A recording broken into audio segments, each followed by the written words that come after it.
બીક એટલે છે કે અમે વેચાણિયા નથી. વેચાણિયા હોય એ આજને તો કાલ વેચાઈ જાય, એટલે ભાજપને બીક ન લાગે.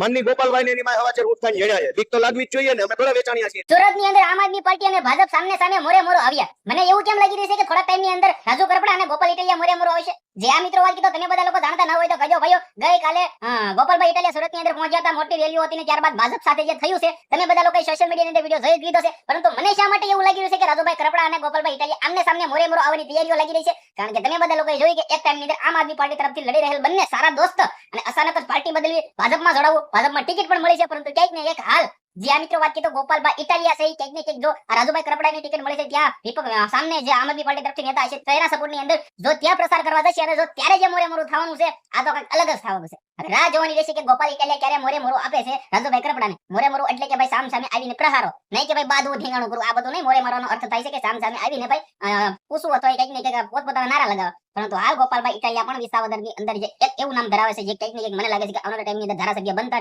રહેશે. કારણ કે વિસાવદરની જનતાને તેને કંઈક ને કંઈક તેનો પ્રેમ કમાઈ લીધો છે ગોપાલભાઈ ઇટાલિયા. કારણ કે ગોપાલ ઇટાલિયા તો ગોપાલ ઇટાલિયા છે. હાલ ગુજરાતની અંદર એવું નામ થઈ ગયું છે લોકપ્રિય કે જ્યાં પણ જાય છે હજારો સંખ્યામાં લોકો તેમને સપોર્ટ કરવા માટે છે. બાકી આમના વિશે તમારું શું કેવું છે? ગઈકાલે જે થયું હતું સુરતની અંદર રેલીઓની અંદર મોરે મોરો ભાજપની સામે, તો આમની અંદર શું આવનારા ટાઈમની અંદર મોટા ધડાકાઓ થશે? જે પણ થશે ચૂંટણી નજીક આવે છે ચૂંટણીની અંદર જોઈએ જેવું રહેશે. ભાઈ આવા તો અનેકો કિસ્સાઓ આવવાના છે. શેર કરો, ફોલો કરો.